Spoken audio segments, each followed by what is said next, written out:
जिंदाबाद जिंदाबाद भारतीय सेना जिंदाबाद जिंदाबाद जिंदाबाद भारतीय सेना जिंदाबाद।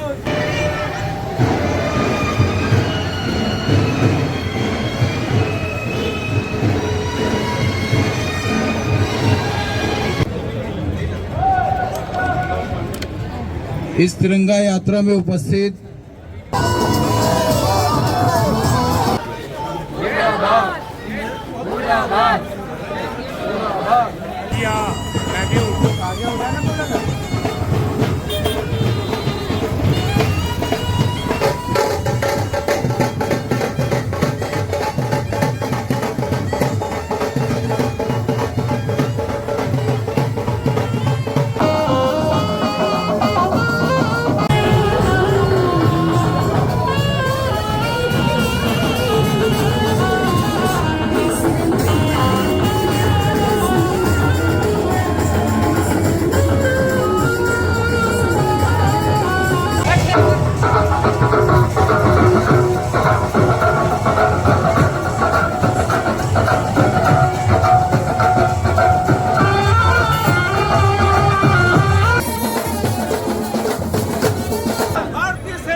भारतीय सेना जिंदाबाद जिंदाबाद जिंदाबाद भारतीय सेना जिंदाबाद जिंदाबाद जिंदाबाद पीओके लेके रहेंगे।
दल के कार्यकर्ता, हमारे सभी पार्षदगण जो यहाँ पर उपस्थित है, हमारे सभी अधिकारी कर्मचारीगण, मैं आप सबका इस तिरंगा यात्रा में बहुत बहुत अभिनंदन और स्वागत करती हूँ। ये तिरंगा यात्रा आज पूरे देश के अंदर हर पंचायत, हर नगर पंचायत, हर नगर पालिका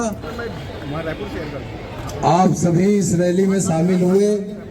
आप सबका हृदय आज उस घटना में जो 26 लोगों को पहलगांव में जिस निर्ममता के साथ उनके धर्म पूछकर हत्या की गई, हमारी बहनों के सिंदूर उजड़ गए और वो सिंदूर बार बार चीख चीख के पूछ रहे थे कि बदला कब होगा।